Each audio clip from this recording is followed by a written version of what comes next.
Hi friends, welcome back to my channel. I will be painting a landscape in acrylics.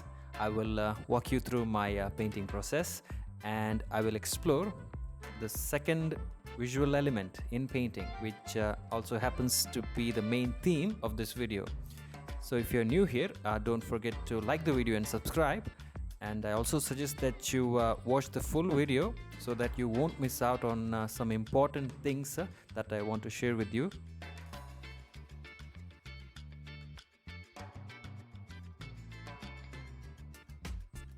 Okay, so I begin the painting now. The materials that I'm using, I have given all the details in the description box below, so check that out. And the first step now, I begin with the initial sketch. I'm just trying to make sure where the shapes are ought to be placed. I'm not making a detailed sketch. A rough suggestion is more than enough, I think, because the main goal here is to divide the space into a background, a middle ground and foreground using lines. Okay.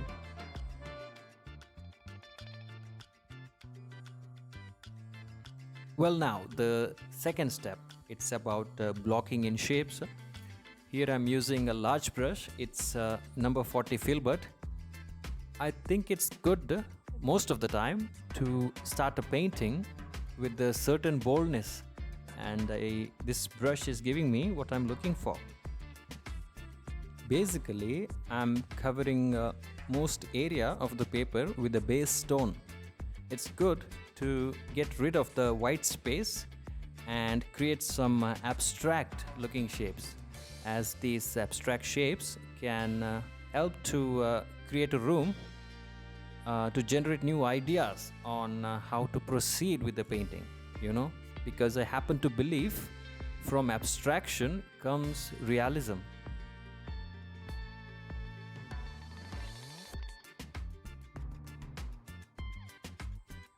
Okay, now I create a bit different tone, a grayish tinted tone, which later I will develop it into a little snow happening.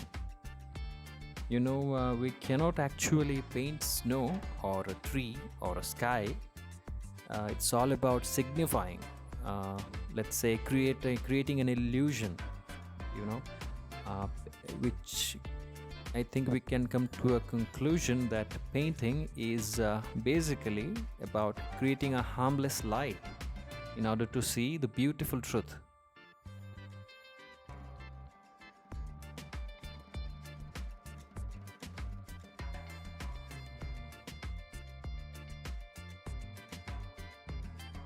Well, at this point, one can explore different types of tones and shapes. There is no special rule on how much shapes to place. I think it's entirely left to the painter. Here, I'm feeling a bit of a need to place some smaller shapes before I proceed to the next step. These smaller shapes will compete with the bigger shapes in the background.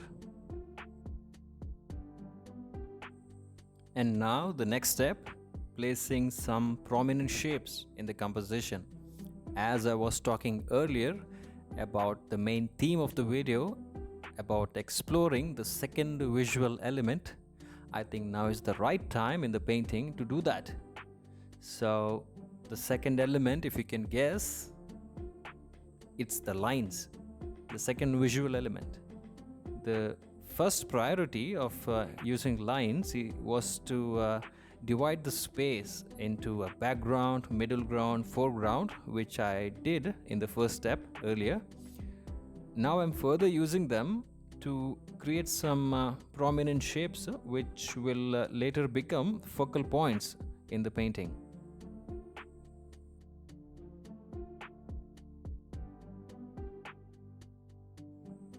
I'm using a flat brush to paint these lines. Using a filbert, it's a difficult thing, so either a flat or a round is better.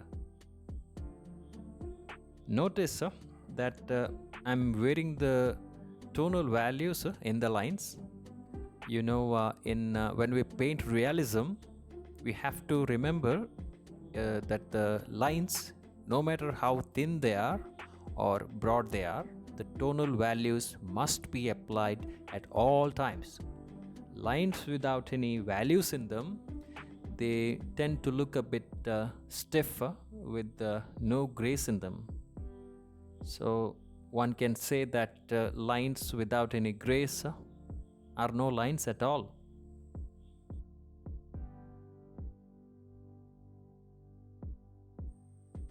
Now I paint some reflections on the water. I'm using Indian red for this, a bit of an Indian red, a slightly warmer tone.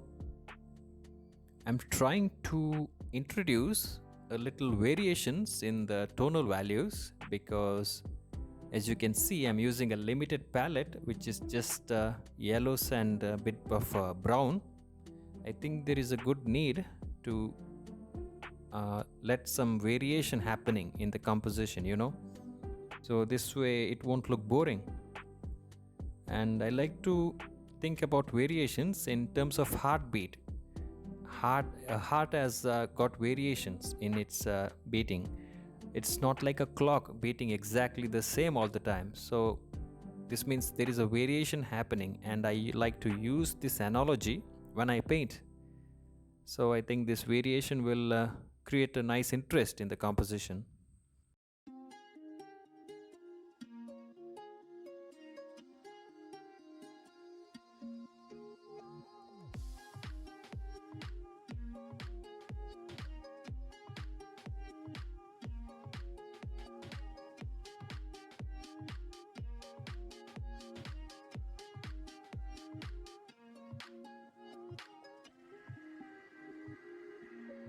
Now it's time to paint some light values. I'm painting them in a thick manner because light tones work best when painted thick in most cases. These light values will add more life into the composition. I am trying to be as bold as possible with my brushwork. As you can tell, I'm painting around the shape, around the lines, so it's a bit difficult to establish that boldness.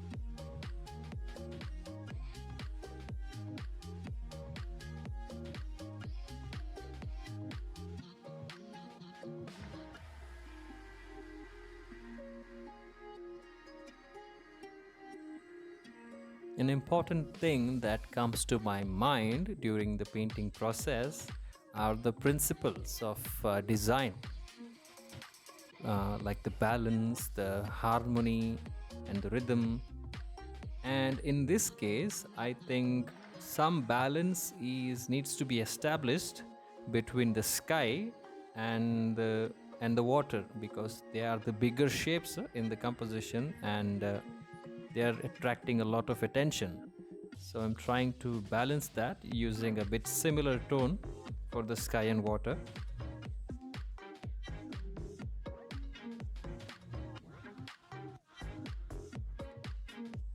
One more thing, when we paint during our painting process, we must make a habit to move away a few feet from our own work and simply analyze the progress, how the work is progressing, what things we need to add, what things to leave out. I often forget to do this. One of the best way to analyze is to use a mirror. Just turn back from your painting, hold a mirror and look at the painting. So and every little thing, every little mistake, it can be seen in the mirror. So this is the best way to analyze, okay?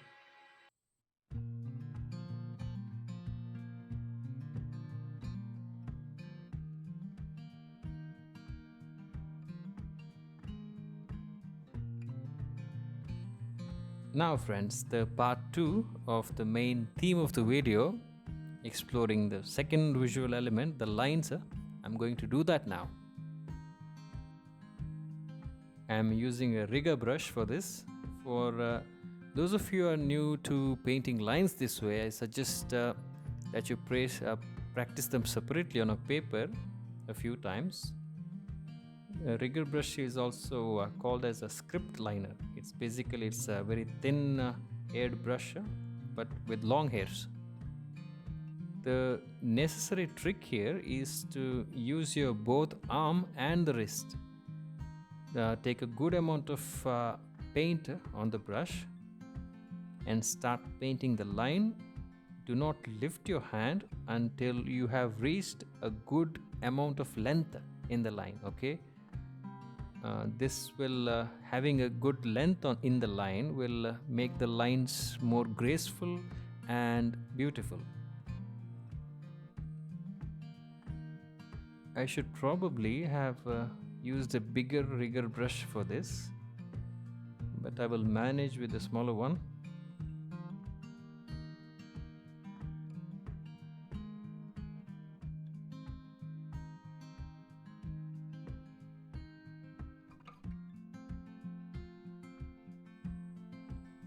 Now I'm placing a few highlights for the trees, just to bring them apart. They kind of look like a single tree, so placing the highlights will bring them apart. I have to remind myself not to overwork with the highlights. Too much of highlights will actually destroy the integrity of the painting. Now I move on to placing some highlights for the sky. One good thing about highlights is they lift up all other shapes around them, and they create a very nice spark in the composition. So highlights, I reserve them for the last.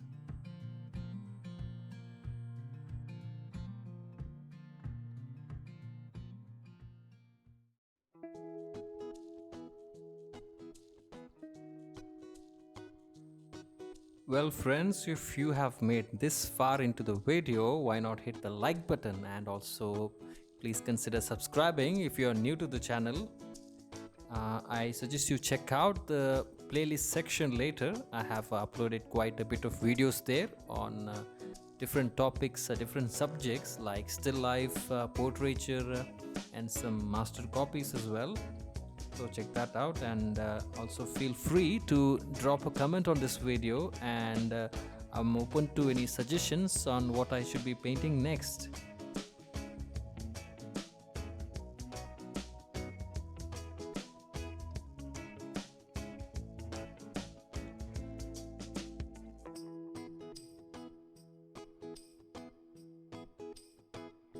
Earlier in the video I said I will develop the gray tone into a little snow.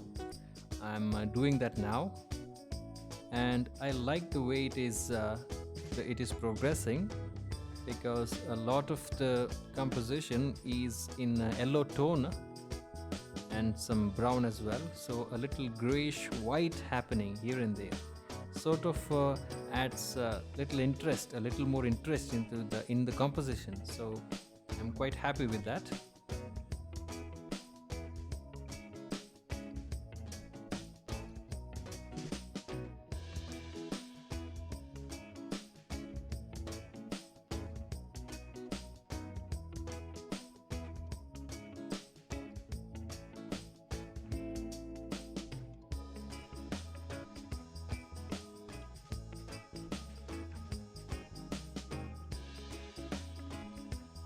Now I move on to place some darker values in the composition.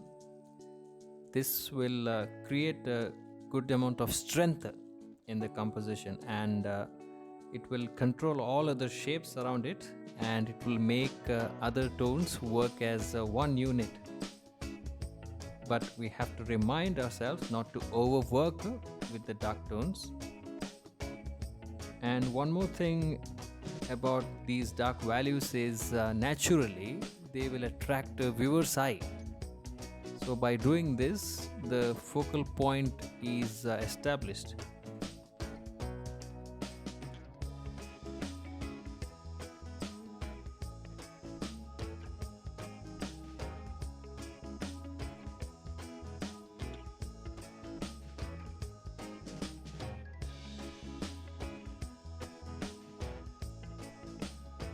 painting, I think, most of the time has a little dichotomy happening in itself. The play of the light and shadow, the highlights versus the dark tones, the warm colors versus the cool colors. All these things, they create a sense of dynamics, and I think this makes the painting a visual pleasure. And we as painters, we must focus on these things during our painting process, and also we must practice these things often, as I believe these things are extremely helpful in our art journey. Now I have analyzed that the white tone that I have placed, it is a bit too much, so I have to balance it out using some fancy details. In this case, I am placing a very thin lines on the tracer. Hopefully it will balance out the bright white in the background. So this little dichotomy hopefully helps.